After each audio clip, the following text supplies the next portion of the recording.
നമസ്കാരം. ആദ്യ വാർത്തയിലേക്ക് സ്വാഗതം. സസ്പെൻഷന് പിന്നാലെ ശിവശങ്കറിനെതിരായ അന്വേഷണം കസ്റ്റംസ് വേഗത്തിലാക്കുന്നു. നോട്ടീസ് നൽകി വീണ്ടും വിളിച്ചുവരുത്തി ചോദ്യം ചെയ്യാനാണ് നീക്കം. ശിവശങ്കറിന്റെ ഇടപെടലുകളെക്കുറിച്ച് കസ്റ്റംസിൽ നിന്ന് NIAയും വിവരങ്ങൾ തേടും. അതേസമയം ഇന്ത്യയിൽ നിന്ന് മടങ്ങിയ അറ്റാഷയ്ക്കെതിരെ തെളിവ് ലഭിച്ചാൽ കോടതി മുഖേന ചോദ്യം ചെയ്യലിന് ശ്രമിക്കാനാണ് അന്വേഷണ ഏജൻസികൾ ആലോചിക്കുന്നത്.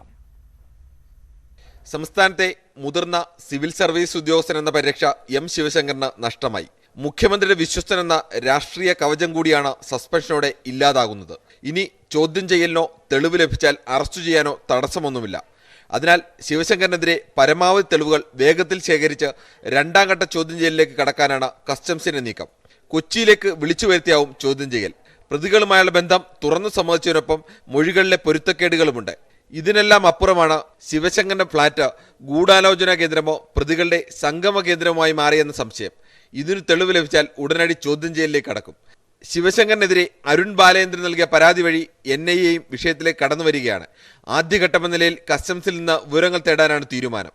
അതേസമയം സ്വർണ്ണക്കടത്തിൽ ആരോപണങ്ങൾ നേടുന്നതിനിടെ അറ്റാഷെ രാജ്യം വിട്ടത് തിരിച്ചടിയായി തന്നെയാണ് കേന്ദ്ര ഏജൻസികൾ കരുതുന്നത്. കോൺസുലേറ്റ് ഉദ്യോഗസ്ഥൻ എന്ന നിലയിൽ അദ്ദേഹത്തിന് ഇപ്പോൾ ഭാഗിക നയതന്ത്ര പരീക്ഷ മാത്രമേ ഉണ്ടായിരുന്നുള്ളൂ. അതിനാൽ കോടതി വഴി മൊഴിയെടുക്കലിന് സാധ്യതയുണ്ടായിരുന്നു. എന്നാൽ ഇനി അദ്ദേഹം മറ്റേതെങ്കിലും എംബസിയിൽ നിയമിതനായാൽ പൂർണ്ണ പരിരക്ഷയാവും. ഇതോടെ കോടതി ഇടപെട്ടാൽ പോലും വിവരം തേടൽ സാധ്യത അടയും. അതിനാൽ അതിനു മുമ്പ് കോടതിയിൽ റിപ്പോർട്ട് നൽകാനാകുമോ എന്ന് ആലോചിക്കുന്നുണ്ട്. ന്യൂസ് 18 തിരുവനന്തപുരം. സ്വർണ്ണക്കടത്ത് കേസിൽ ശിവശങ്കറിനെ തള്ളി CPM സംസ്ഥാന സെക്രട്ടറി കോടിയേരി ബാലകൃഷ്ണൻ. ഭരണശേഷിയുള്ള ഉദ്യോഗസ്ഥനെന്ന വിശ്വാസത്തിന് കോട്ടം തട്ടി. സ്വയം കുഴിച്ച കുഴിയിൽ വീണവരെ രക്ഷിക്കാൻ സർക്കാരിന്റെ കൈ നീളില്ലെന്നും ദേശാഭിമാനിയിലെ ലേഖനത്തിൽ കോടിയേരി ബാലകൃഷ്ണൻ പറയുന്നു. ചാരക്കേസ് സൃഷ്ടിച്ച് മുഖ്യമന്ത്രിയെ രാജിവെപ്പിച്ച ചരിത്രം ആവർത്തിക്കില്ലെന്നും കോടിയേരി വ്യക്തമാക്കുന്നു.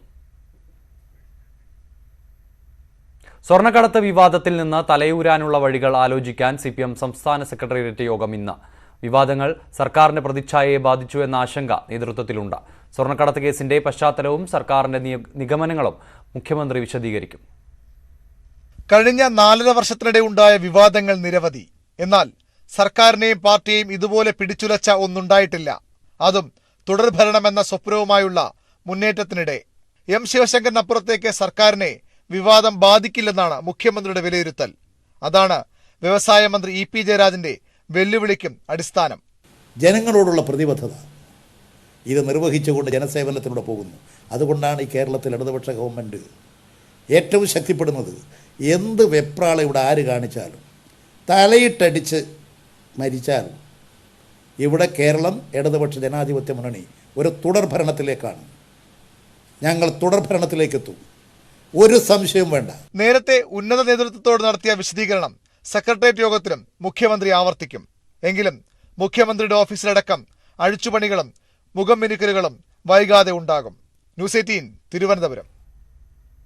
IT വകുപ്പിൽ സ്വപ്നയ്ക്ക് നിയമനം നൽകിയതും പ്രൈസ് ഹൗസ് വാട്ടർ കൂപ്പേഴ്സിനോട് ശുപാർശ ചെയ്തതും ശിവശങ്കറെന്ന് ചീഫ് സെക്രട്ടറിയുടെ റിപ്പോർട്ട്. അതേസമയം സ്വർണ്ണക്കടത്ത് കേസിലെ സർക്കാർ നടപടി ശിവശങ്കറിന്റെ സസ്പെൻഷനിൽ ഒതുങ്ങില്ല. സർക്കാരിനെ ഏറെ കേൾപ്പിക്കുന്ന IT വകുപ്പിലെ നിയമനങ്ങളിൽ സമഗ്ര അന്വേഷണത്തിന് വഴിയൊരുങ്ങുന്നു. സസ്പെൻഷനിലായ ശിവശങ്കറിനെതിരെയുള്ള വകുപ്പ് തല അച്ചടക്ക നടപടി തുടരും. ഒപ്പം കൂടുതൽ അന്വേഷണങ്ങളുമുണ്ടാകും. കഴിഞ്ഞ 4 വർഷവും ശിവശങ്കറായിരുന്നു IT വകുപ്പിന്റെ സർവസ്വവും. പദ്ധതികൾ തീരുമാനിക്കുന്നതും അവയ്ക്ക് കരാറുകളും ഉപകരാറുകളും വീതം വയ്ക്കുന്നതിലും തുടങ്ങി നിയമനങ്ങളിൽ വരെ പൂർണ്ണ നിയന്ത്രണം. അതാണ് ഇപ്പോൾ പരിശോധിക്കപ്പെടുന്നത്. IT മേഖലയിലുള്ള വിവിധ സ്ഥാപനങ്ങളിലെ നിയമനങ്ങൾ ക്രമത്തിലാണോ എന്ന കാര്യം പരിശോധിക്കേണ്ടതുണ്ട് എന്നാണ്. ആ പരിശോധനയ്ക്കുള്ള സംവിധാനം ഒരുക്കുന്നുണ്ട്. അത് ഇതിൻ്റെ ഭാഗമായിട്ട് തന്നെ ഉണ്ടാകും. അത് പ്രത്യേകമായിട്ട് തന്നെ അന്വേഷിക്കും. നിരവധി എക്സ്പോകളും ഡിജിറ്റൽ കോൺക്ലേവുകളും സംസ്ഥാനത്തിനകത്തും പുറത്തും നടന്നു. ഇതിനൊക്കെ ശിവശങ്കറിന് സഹായിയായി കൂടെ നിന്നത് അരുൺ ബാലചന്ദ്രനാണ്. സർക്കാർ ഉദ്യോഗസ്ഥരെ കാഴ്ചക്കാരാക്കിയാണ് IT പ്രൊഫഷണലുകൾ എന്ന പേരിൽ ഒരു സംഘം സർക്കാരിനെ നിയന്ത്രിച്ചത്. ഉന്നത ഉദ്യോഗസ്ഥർക്കടക്കം ഇതിൽ കടുത്ത അതൃപ്തിയുണ്ട്. ഇപ്പോൾ പ്രഖ്യാപിച്ചിട്ടുള്ള അന്വേഷണത്തിൽ അതും പ്രതിഫലിക്കും. ന്യൂസ് 18 തിരുവനന്തപുരം.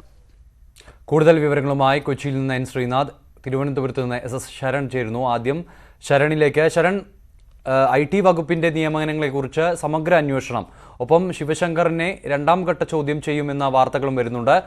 ഇന്ന് വിവാദങ്ങൾക്കിടയിലാണ് CPM സെക്രട്ടേറിയറ്റും. ഇന്നത്തെ കാര്യങ്ങളുടെ വിശദാംശങ്ങൾ എന്തൊക്കെയാണ്?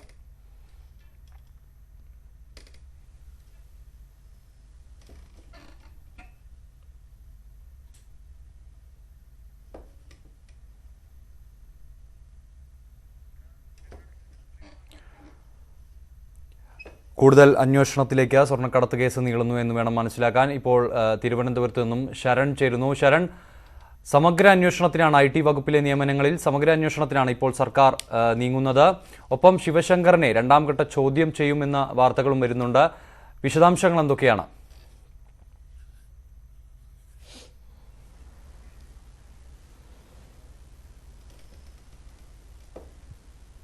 നിമേഷ്, തീർച്ചയായിട്ടും ഇന്നലെയാണ് സർക്കാരിന്റെ ഭാഗത്ത് നിന്ന് ഒരു നടപടി ഉണ്ടാകുന്നത്. ചീഫ് സെക്രട്ടറി അധ്യക്ഷനായ സമിതിയാണ് ഇത് സംബന്ധിച്ചുള്ള അന്വേഷണം നടത്തിയിരുന്നത്. അന്വേഷണ റിപ്പോർട്ടിന്റെ അടിസ്ഥാനത്തിൽ കൂടിയാണ് M ശിവശങ്കറിനെ സസ്പെൻഡ് ചെയ്യാൻ സർക്കാർ തീരുമാനിക്കുകയും ചെയ്തിരുന്നത്. ഏതായാലും ശിവശങ്കറിനെ സസ്പെൻഡ് ചെയ്തതോടുകൂടി തന്നെ സംസ്ഥാനത്തെ മുതിർന്ന IAS ഉദ്യോഗസ്ഥൻ എന്ന പരിരക്ഷ ശിവശങ്കറിന് നഷ്ടമായിരിക്കുന്നു. ഏതായാലും നമുക്കറിയാം, ഇന്നലെ മുഖ്യമന്ത്രി സൂചിപ്പിച്ച കാര്യങ്ങൾ കൂടിയാണ്. വകുപ്പ് തല അന്വേഷണം തുടരുമെന്നുള്ള കാര്യം. ഇത്തരത്തിൽ വകുപ്പ് തല അന്വേഷണം തുടരുമ്പോൾ തന്നെ കൂടുതൽ IT വകുപ്പിലെ കൂടുതൽ നിയമനങ്ങൾ റദ്ദ് ചെയ്യപ്പെടാനുള്ള സാധ്യതയും കൽപ്പിക്കപ്പെടുന്നുണ്ട്. ഇതോടൊപ്പം തന്നെയാണ് രണ്ടാം ഘട്ട ചോദ്യം ചെയ്യലിനായിട്ട് അന്വേഷണ ഏജൻസികൾ തയ്യാറെടുക്കുകയും ചെയ്തിരുന്നത്. നമുക്കറിയാം, ഇപ്പോൾ ഇത്തരത്തിൽ ശിവശങ്കറിന് മുതിർന്ന IAS ഉദ്യോഗസ്ഥൻ എന്ന പരിരക്ഷ നഷ്ടമായ സാഹചര്യത്തിൽ കൂടുതൽ കാര്യങ്ങൾ ഇപ്പോൾ എളുപ്പമാക്കുകയാണ് അന്വേഷണ ഏജൻസികൾക്ക് ഇദ്ദേഹത്തെ ചോദ്യം ചെയ്യുന്നത് സംബന്ധിച്ച്. നേരത്തെ 9 മണിക്കൂറോളം നീളുന്ന ചോദ്യം ചെയ്യലാണ് കസ്റ്റംസിന്റെ ഭാഗത്തു നിന്ന് ഉണ്ടായിരുന്നത്. അതിൽ പല പ്രധാനപ്പെട്ട വിവരങ്ങളും കസ്റ്റംസിന് ലഭിച്ചതായിട്ടാണ് നമുക്ക് ലഭിക്കുന്ന സൂചന. കാരണം അന്ന് 9 മണിക്കൂറിലേറെ ചോദ്യം ചെയ്യുമ്പോൾ കൃത്യമായ തെളിവുകളുടെ അടിസ്ഥാനത്തിൽ കൂടിയായിരുന്നു കസ്റ്റംസിന്റെ ചോദ്യം ചെയ്യൽ നടക്കുകയും ചെയ്തിരുന്നത്. അതിൽ പ്രധാനമായും നമുക്കറിയാം, നേരത്തെ ഈ കോൾ റെക്കോർഡുകൾ, ഈ സ്വപ്നയുടെയും ഒപ്പം സരിത്തിന്റെയും കോൾ റെക്കോർഡുകൾ ഈ ശിവശങ്കറിന് ഇരുവരുമായി വളരെ അടുത്ത ബന്ധമാണെന്ന് തെളിയിക്കുന്ന രേഖകളായിരുന്നു. ഇതോടൊപ്പം തന്നെ ഈ ശിവശങ്കറിന്റെ അറിവോടുകൂടി എടുത്തു നൽകിയിരുന്ന സെക്രട്ടറിന് സമീപത്തെ ഫ്ളാറ്റ്, അവിടെ വെച്ചാണ് ഈ സ്വർണ്ണക്കടത്ത് സംഘം ഗൂഢാലോചന നടത്തുകയും ചെയ്തിരുന്നത്. ഇതെല്ലാം കൂട്ടിവായിച്ചുകൊണ്ടുള്ള വിശദമായ ഒരു അന്വേഷണത്തിലേക്കാണ് നേരത്തെ കസ്റ്റംസ് കടക്കുകയും ചെയ്തിരുന്നത്. ഏതായാലും ഇത്തരത്തിൽ ഒരു കാര്യങ്ങൾ, ഇത്തരത്തിൽ കഴിഞ്ഞ പ്രാവശ്യം ലഭിച്ച മൊഴികളെല്ലാം തന്നെ കസ്റ്റംസ് വിശദമായി പരിശോധിക്കുകയും അതിനുശേഷം അതിൽ നിന്ന് നിരവധി വൈരുദ്ധ്യങ്ങൾ കസ്റ്റംസ് മനസ്സിലാക്കിയതായിട്ട് നമുക്ക് അറിയാൻ കഴിയുന്നുണ്ട്. ഈ വൈരുദ്ധ്യങ്ങളുടെ കൂടി അടിസ്ഥാനത്തിലാണ് രണ്ടാം ഘട്ട ചോദ്യം ചെയ്യലിലേക്കും കസ്റ്റംസ് കടക്കാൻ ഉദ്ദേശിക്കുന്നത്. ഒരുപക്ഷെ ഇന്നോ നാളെയോ തന്നെ കസ്റ്റംസിന്റെ ഭാഗത്തു നിന്ന് ഒരു നീക്കം ഉണ്ടാകുമെന്നാണ് നമുക്ക് അറിയാൻ കഴിയുന്നത്. ഏതായാലും തിരുവനന്തപുരത്ത് വെച്ചായിരിക്കില്ല, കൊച്ചിയിൽ വെച്ചായിരിക്കും ചോദ്യം ചെയ്യൽ എന്നാണ് നമുക്ക് അറിയാൻ കഴിയുന്നത്. അങ്ങനെയാണെന്നെങ്കിൽ വീണ്ടും നോട്ടീസ് നൽകിയ ശേഷം തിരുവനന്തപുരത്ത് നിന്ന് ശരണാണ് വിവരങ്ങൾ നൽകിക്കൊണ്ടിരുന്നത്. ഇപ്പോൾ കൊച്ചിയിൽ നിന്ന് N ശ്രീനാഥ് ചേരുന്നു. ശ്രീനാഥ്, കൂടുതൽ ചോദ്യം ചെയ്യലിലേക്ക് കാര്യങ്ങൾ നീങ്ങുന്നു. അറ്റാഷയെ തെളിവുണ്ടെങ്കിൽ ചോദ്യം ചെയ്യാനുള്ള നീക്കവുമുണ്ട്. ഇന്ന് എന്തൊക്കെ കാര്യങ്ങളാണ് നടപടിക്രമങ്ങൾ, വിവരങ്ങൾ എന്തൊക്കെയാണ്?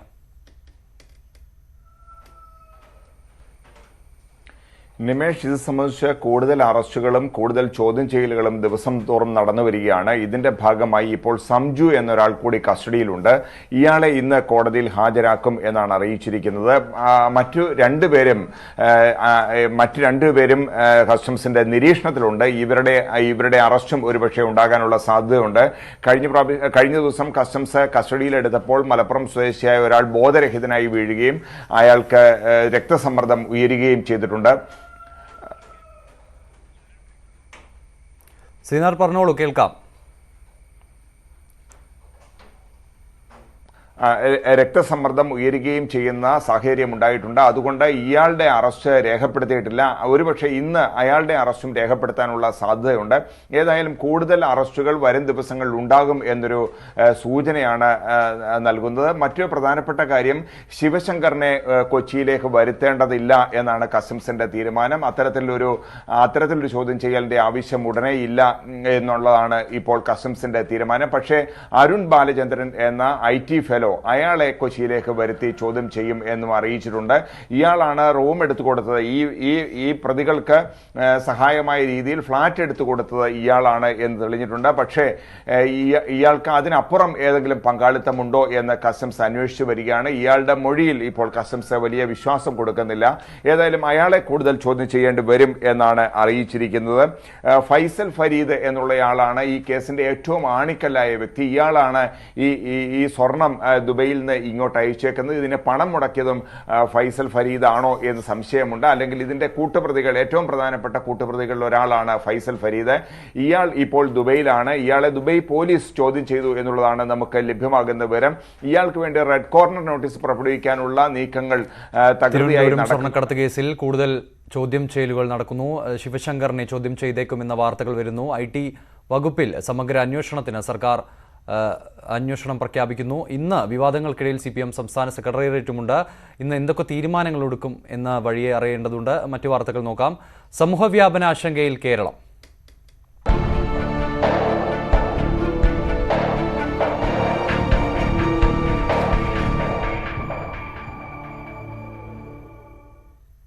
കോവിഡ് സമ്പർക്ക വ്യാപനം അനിയന്ത്രിതമായതോടെ സംസ്ഥാനം അതീവ ഗുരുതര സാഹചര്യത്തിലേക്ക് നീങ്ങുന്നു. ആകെ രോഗികളിൽ സമ്പർക്ക വഴി കോവിഡ് ബാധിച്ചവരുടെ എണ്ണം 32% ഉയർന്നു. തീവ്രമായ വ്യാപനമുള്ള 10 ക്ലസ്റ്ററുകളടക്കം കോവിഡ് ക്ലസ്റ്ററുകളുടെ എണ്ണം 84. ഇതുവരെ സംസ്ഥാനത്ത് കോവിഡ് സ്ഥിരീകരിച്ചവരുടെ എണ്ണം 10,000 കടന്നു. ഇന്നലെ വരെ സംസ്ഥാനത്ത് 10,275 പേർക്കാണ് രോഗം സ്ഥിരീകരിച്ചത്.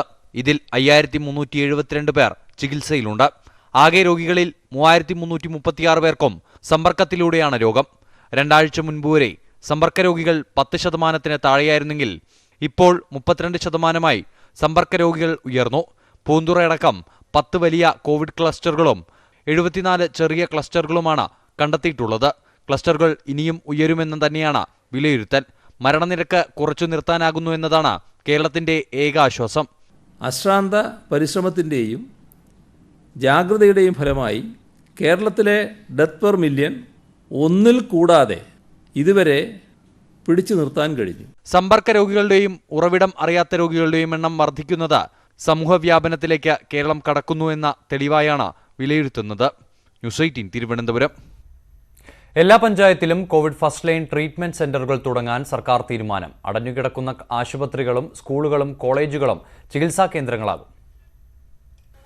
സംസ്ഥാനത്ത് കോവിഡ് ബാധിതരുടെ എണ്ണം വർദ്ധിക്കുന്നതിനാലാണ് എല്ലാ തദ്ദേശ സ്ഥാപനങ്ങളിലും കോവിഡ് ഫസ്റ്റ് ലൈൻ ട്രീറ്റ്മെന്റ് സെന്ററുകൾ ആരംഭിക്കുന്നത്. രോഗബാധ ഗുരുതരമല്ലാത്തവർക്കാകും ഇവിടെ ചികിത്സ. എല്ലാ പഞ്ചായത്തുകളിലും FLTCകൾ, ഫസ്റ്റ് ലൈൻ ട്രീറ്റ്മെന്റ് സെന്ററുകൾ ആരംഭിക്കാൻ പഞ്ചായത്ത് സെക്രട്ടറിമാർക്കും പ്രസിഡന്റുമാർക്കും നിർദ്ദേശം നൽകിയിട്ടുണ്ട്. അടഞ്ഞുകിടക്കുന്ന ആശുപത്രികൾ, പരിശീലന കേന്ദ്രങ്ങൾ, സ്കൂളുകൾ, കോളേജുകൾ, ഓഡിറ്റോറിയങ്ങൾ, കമ്മ്യൂണിറ്റി ഹാളുകൾ, മത സാമുദായിക സംഘടനകളുടെ കെട്ടിടങ്ങൾ എന്നിവ ചികിത്സാ കേന്ദ്രങ്ങളായി മാറും. സെന്ററുകളുടെ ചുമതല അതത് തദ്ദേശ സ്ഥാപനങ്ങളുടെ പരിധിയിലുള്ള ആരോഗ്യ കേന്ദ്രത്തിലെ മെഡിക്കൽ ഓഫീസർക്കായിരിക്കും. ദൈനംദിന നടത്തിപ്പിന്റെയും ഭക്ഷണം, ശുചിത്വം എന്നിവയുടെയും ചുമതല തദ്ദേശ ഭരണ സ്ഥാപനങ്ങൾക്കായിരിക്കും. സർക്കാർ നിർദ്ദേശാനുസരണം അടിയന്തര ഘട്ടങ്ങളിൽ മരുന്നും തദ്ദേശ സ്ഥാപനങ്ങൾക്ക് വാങ്ങി നൽകും. ന്യൂസ് 18 തിരുവനന്തപുരം. തിരുവനന്തപുരം ജില്ലയിൽ സ്ഥിതി അതീവ ഗുരുതരമെന്ന് ആരോഗ്യവകുപ്പ് വിലയിരുത്തൽ. ജീവനക്കാർക്ക് കൂട്ടത്തോടെ രോഗബാധ കണ്ടെത്തിയ രാമചന്ദ്രൻ ഹൈപ്പർ മാർക്കറ്റിൽ കൂടുതൽ പേരിൽ പരിശോധന നടത്തും. തലസ്ഥാനത്തെ പ്രത്യേക സാഹചര്യം കണക്കിലെടുത്ത് പ്രതിരോധ നടപടികൾ പുനഃക്രമീകരിക്കാനാണ് ആരോഗ്യവകുപ്പ് തീരുമാനം. തിരുവനന്തപുരത്ത് ഇന്നലെ 301 പേർക്കാണ് സമ്പർക്കത്തിലൂടെയുള്ള രോഗബാധ. 5 ആരോഗ്യ പ്രവർത്തകർക്കും രോഗമുണ്ട്. ഉറവിടം തിരിച്ചറിയാത്ത 16 പേർ വേറെയും. ജീവനക്കാർക്ക് കൂട്ടത്തോടെ രോഗബാധ കണ്ടെത്തിയ രാമചന്ദ്രൻ ഹൈപ്പർ മാർക്കറ്റിൽ കൂടുതൽ പരിശോധനകൾ നടത്താൻ ആരംഭിച്ചു. ഇന്നലെ ഇവിടെ 81 സാമ്പിളുകൾ ടെസ്റ്റ് ചെയ്തതിൽ 17 എണ്ണം പോസിറ്റീവാണ്. ഇതോടെ ഈ സ്ഥാപനത്തിലെ 78 പേർക്കാണ് രോഗബാധ സ്ഥിരീകരിച്ചത്. ജീവനക്കാരിലേറെയും തമിഴ്നാട് സ്വദേശികളായതിനാൽ പ്രതിസന്ധി കൂടുതൽ സങ്കീർണമാണ്. സ്ഥാപനത്തിൽ വന്നുപോയവരോട് സ്വയം പരിശോധനയ്ക്ക് തയ്യാറാവാനാണ് ആരോഗ്യവകുപ്പ് നിർദ്ദേശം നൽകിയിരിക്കുന്നത്. തലസ്ഥാനത്തെ പ്രത്യേക സാഹചര്യം വിലയിരുത്തി പ്രതിരോധ നടപടികൾ പുനഃക്രമീകരിക്കും. കുന്നത്തുകാൽ ഗ്രാമപഞ്ചായത്തിലെ എല്ലാ വാർഡുകളും കണ്ടെയ്ൻമെന്റ് സോണായി ജില്ലാ കളക്ടർ പ്രഖ്യാപിച്ചു. ന്യൂസ് 18 തിരുവനന്തപുരം.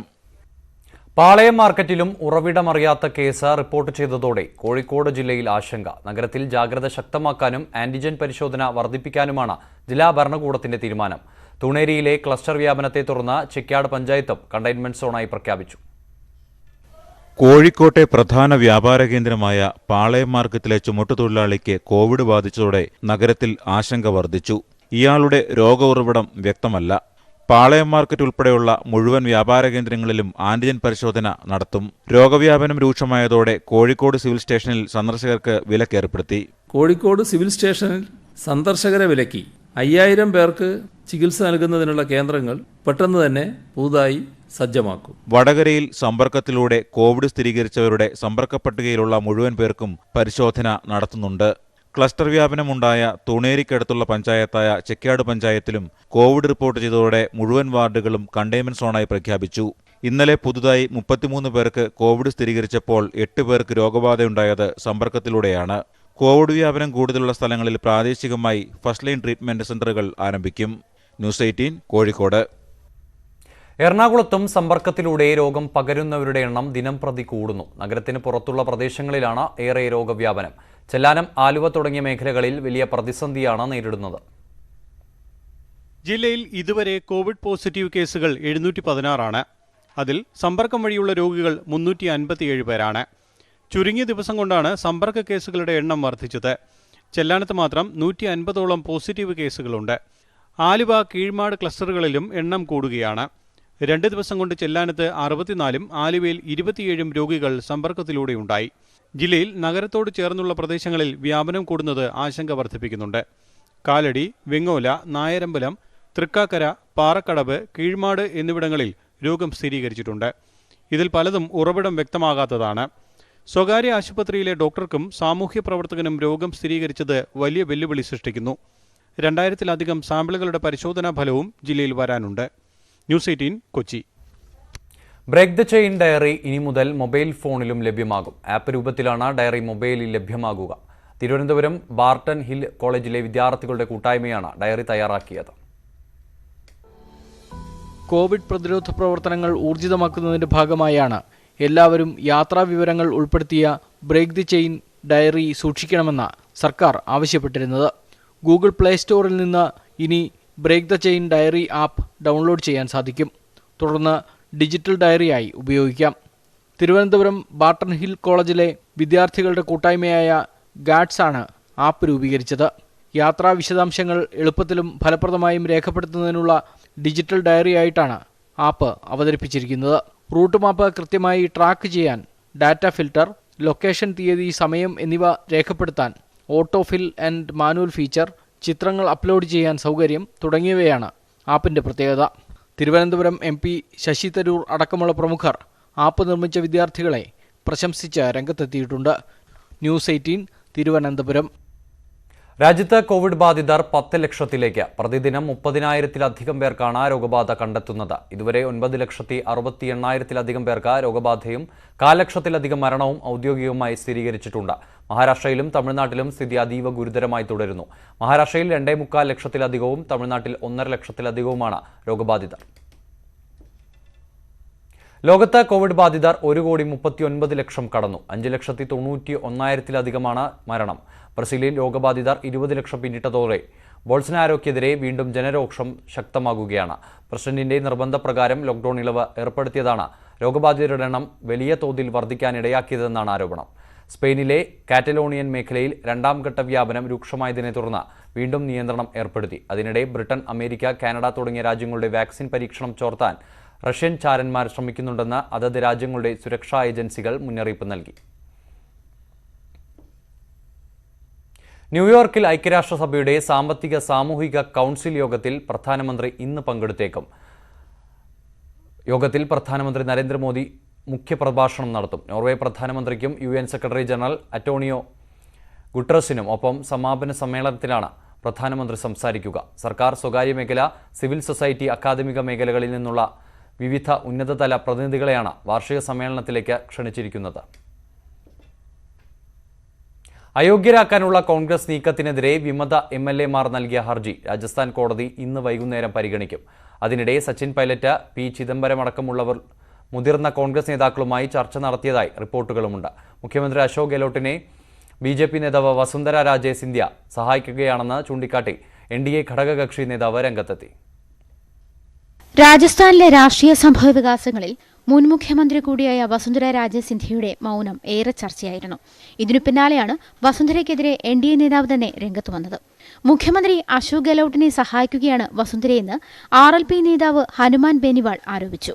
കോൺഗ്രസ് MLA-മാരോട് ഗെഹ്ലോട്ടിനെ പിന്തുണയ്ക്കാൻ വസുന്ധര ആവശ്യപ്പെട്ടതിന് തന്റെ പക്കൽ തെളിവുണ്ടെന്നും ബെനിവാൾ ട്വിറ്ററിൽ കുറിച്ചു. വസുന്ധര വിമർശകനായ ബെനിവാൾ 2018 BJP വിട്ടത്. സച്ചിൻ പൈലറ്റ് BJPയിലേക്ക് വരുന്നതിനോട് വസുന്ധര രാജെ സിന്ധ്യയ്ക്ക് യോജിപ്പില്ലെന്നും റിപ്പോർട്ടുകളുണ്ടായിരുന്നു. അതേസമയം ഭാവി നിലപാട് സച്ചിൻ പ്രഖ്യാപിക്കാത്തതും രാഷ്ട്രീയ കേന്ദ്രങ്ങളിൽ ചർച്ചയാകുന്നുണ്ട്. കോൺഗ്രസിന്റെ അയോഗ്യതാ നീക്കത്തിനെതിരെ സച്ചിൻ ഉൾപ്പെടെ 19 MLAമാർ നൽകിയ ഹർജിയിൽ ഇന്ന് ഹൈക്കോടതിയുടെ തീർപ്പുണ്ടായേക്കും. National desk, news 18. ഇനി രാമകഥാസാഗരം.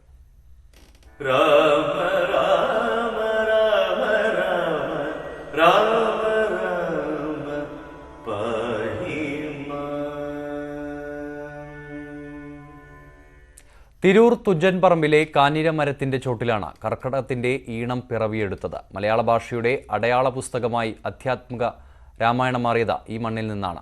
മലയാള ഭാഷയുടെ ജന്മഗ്രഹം എന്ന് വിളിക്കാവുന്ന തുഞ്ചൻപറമ്പിൽ നിന്നാണ് ഇന്നത്തെ രാമകഥാസാഗരം.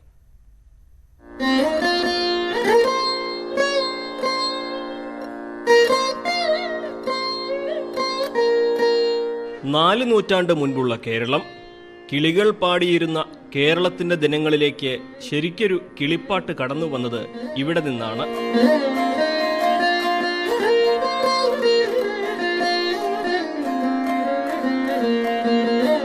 തമിഴിൽ നിന്നും സംസ്കൃതത്തിൽ നിന്നും വേറിട്ട് മലയാളം സ്വന്തം ആകാശത്തിൽ പറക്കാൻ തുടങ്ങിയ ഇടം.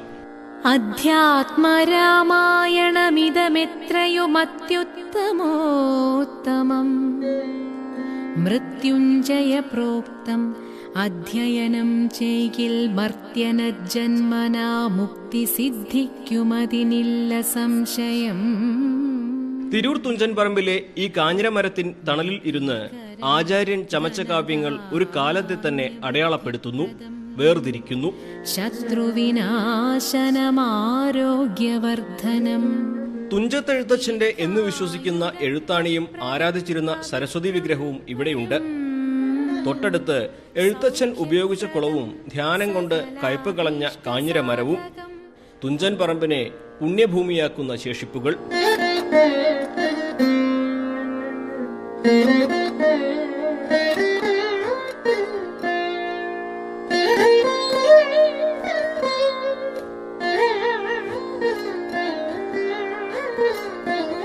ശാരിക പൈതൽ താനും വന്ദിച്ചു വന്ദ്യന്മാരെ ശ്രീരാമസ്മൃതിയോടെ പറഞ്ഞു തുടങ്ങിന. മഹാമാരി ഈ വർഷത്തെ രാമായണ മാസാചരണത്തിന്റെയും പ്രൗഢി കെടുത്തി. എല്ലാ വർഷവും എന്നതുപോലെ രാമായണ പ്രഭാഷണങ്ങളും വിശകലനങ്ങളും ആസ്വാദന സദസ്സും ഇക്കുറിയില്ല. ജീവനക്കാരും രാമായണം വായിക്കാൻ അനുമതി ലഭിച്ചവരും മാത്രമാകും എത്തുക. സേവകനായ ഭക്തനാം ദാസൻ. സാധാരണ എല്ലാവർക്കും ഒന്ന് വായിക്കായിരുന്നു. ഇക്കുറി സോഷ്യൽ ഡിസ്റ്റൻസ് ഒക്കെ പാലിച്ചുകൊണ്ട് പരിമിതമായ ആളുകൾ, ചുറ്റുപുറത്തുള്ള കുറച്ച് ആളുകൾ മാത്രം ഉൾക്കൊള്ളിച്ചിട്ടാണ് ഇക്കുറി ഉദ്ദേശിക്കുന്നത്. ആധാരം നാനാജഗന്മയനാം. പിടിച്ചുപറിക്കാരനെ മഹാചാര്യനാക്കി മാറ്റിയ രാമനാമം, പഞ്ഞക്കർക്കിടകത്തെ ആധ്യാത്മിക മാസമാക്കിയ രാമായണം, മഹാമാരിയുടെ കാലത്തെ ആശങ്കയിൽ നിന്നും പ്രതീക്ഷയുടെ തീരത്തേക്കടുക്കാൻ വിശ്വാസികൾക്ക് ബലം നൽകുക ഈ മഹാഗ്രന്ഥം തന്നെയാകും. തിരൂർ തുഞ്ചൻപറമ്പിൽ നിന്നും അഖിലോട്ടു പറയ്ക്കൊപ്പം CV അനുമോദ്, ന്യൂസ് 18. ജലപതി തരസാ സദാഗതി സദയം നിധിപതി.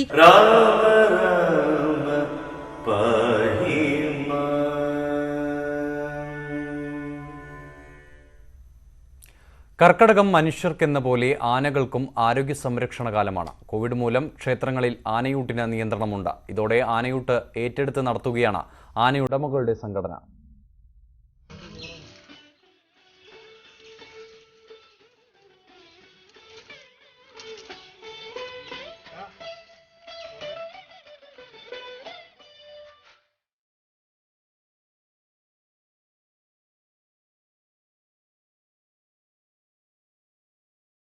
കർക്കിടകം ആനകൾക്ക് വിശ്രമകാലമാണ്. ഒപ്പം 1 മാസം നീണ്ടു നിൽക്കുന്ന പരിചരണവും ആനകൾക്ക് ലഭിക്കും. ഇതിൽ പ്രധാനമാണ് ആനയൂട്ട്. വിവിധ ക്ഷേത്രങ്ങളിൽ കർക്കിടക മാസത്തിൽ ആനയൂട്ട് പതിവാണ്. കോവിഡ് മൂലം ക്ഷേത്രങ്ങളിൽ നിയന്ത്രണമുണ്ട്. ഇതിനാൽ ആനയൂട്ടും നടക്കില്ല. ഈ സാഹചര്യത്തിലാണ് ആനയുടമകളുടെ സംഘടന ആനയൂട്ട് നടത്താൻ തീരുമാനിച്ചത്. ആനയൂട്ടിന്റെ സംസ്ഥാനതല ഉദ്ഘാടനം കൃഷ്ണപ്രസാദിന്റെ രാജ, ജയകൃഷ്ണൻ, മാധവൻ എന്നീ ആനകൾക്ക് ആഹാരം നൽകി തിരുവിതാംകൂർ ദേവസ്വം ബോർഡ് അംഗം KS രവി നിർവഹിച്ചു. ന്യൂസ് 18 ആലപ്പുഴ. UAE കോൺസുലേറ്റിലെ ഗൺമാനെ കാണാനില്ലെന്ന് പരാതി. AR ക്യാമ്പിലെ പോലീസുകാരനെ കാണാനില്ലെന്ന് ബന്ധുക്കൾ പരാതി നൽകി. വിവരങ്ങളുമായി SS ശരൺ ചേരുന്നു. എപ്പോഴായിരുന്നു ഈ പരാതി നൽകിയത്? വിശദാംശങ്ങൾ എന്തൊക്കെയാണ്? നിമേഷ്, വളരെ പ്രധാനപ്പെട്ടൊരു വിവരമാണ് നമുക്ക് ലഭിച്ചിരിക്കുന്നത്. അതായത് UAE കോൺസുലേറ്റ്, നമുക്കറിയാം വലിയ രീതിയിലുള്ള വിവാദം ഈ തിരുവനന്തപുരം ഡിപ്ലോമാറ്റിക് ബാഗേജ് വഴിയുള്ള സ്വർണ്ണക്കടത്തുമായി ബന്ധപ്പെട്ട് വലിയ രീതിയിൽ വിവാദത്തിന്റെ ഭാഗമായിരുന്ന UAE കോൺസുലേറ്റിലെ ഗൺമാനെ കാണാനിരിക്കുന്നു എന്നുള്ള വിവരമാണ് വൈകിട്ട് 7 മണിക്ക് ശേഷമാണ് ഇദ്ദേഹത്തെ കാണാതായെന്നാണ് പോലീസിന് ലഭിച്ചിരിക്കുന്ന വിവരം. ഇദ്ദേഹത്തിന്റെ ബന്ധുക്കൾ തുമ്പ പോലീസിനെ സമീപിച്ചിട്ടുണ്ടായിരുന്നു. തുടർന്ന് തുമ്പ പോലീസ് കേസെടുത്ത് അന്വേഷണം ആരംഭിക്കുകയും ചെയ്തിട്ടുണ്ട്. നേരത്തെ നിമേഷ് സൂചിപ്പിച്ചതുപോലെ തന്നെ AR ക്യാമ്പിലെ പോലീസ് ഉദ്യോഗസ്ഥനും ഇതോടൊപ്പം തന്നെ UAE കോൺസുലേറ്റിലെ ഗൺമാനുമായ അജയ് ഘോഷിനെയാണ് കാണാതായിരിക്കുന്നത്. ഇപ്പോൾ തുമ്പ പോലീസിന്റെ ഭാഗത്തു നിന്നും വിശദമായ അന്വേഷണമാണ് പുരോഗമിച്ചുകൊണ്ടിരിക്കുന്നത്. ഇത്തരത്തിലൊരു പരാതി ഈ അജയ് ഘോഷിന്റെ ബന്ധുക്കളിൽ നിന്ന് ലഭിച്ചതിനെ തുടർന്ന് ഇന്നലെ രാത്രി തന്നെ പോലീസ് വിശദമായ അന്വേഷണം ആരംഭിച്ചിരുന്നു. UAE കോൺസുലേറ്റിലെ അടക്കമുള്ള CCTV ദൃശ്യങ്ങൾ പരിശോധിച്ചുകൊണ്ടുകൂടിയാണ് ഇപ്പോൾ അന്വേഷണം മുന്നോട്ട് പോയിക്കൊണ്ടിരിക്കുന്നത്. ഏതായാലും ഇത്തരത്തിലൊരു വിവാദം വലിയ രീതിയിൽ കത്തി നിൽക്കുമ്പോൾ തന്നെയാണ് ഗൺമാനെ കാണാതായിരിക്കുന്നതെന്നുള്ള ഏറ്റവും പ്രധാനപ്പെട്ട വിവരം കൂടി ലഭ്യമായിരിക്കുന്നത്. ഏതായാലും ഇപ്പോൾ തുമ്പ കോൺസുലേറ്റിലെ ഗൺമാനെ കാണാനില്ലെന്ന് പരാതി ലഭിച്ചിരിക്കുന്നു. ഇന്നലെയാണ് ഇയാളെ കാണാതായത്. വിവരങ്ങൾ നൽകിയത് SS ശരൺ. മറ്റു വാർത്തകൾ നോക്കാം. സംഗീത സംവിധായകനും ഗായകനുമായ ജാസി ഗിഫ്റ്റിന്റെ സഹോദരി ജിസി ഗിഫ്റ്റ് അന്തരിച്ചു. 38 വയസ്സായിരുന്നു. കരൾ സംബന്ധമായ അസുഖത്തെ തുടർന്ന് കഴിഞ്ഞ 1 വർഷമായി ചികിത്സയിലിരിക്കുകയായിരുന്നു. സംസ്കാരം ഇന്ന് രാവിലെ വൈക്കത്ത് നടക്കും.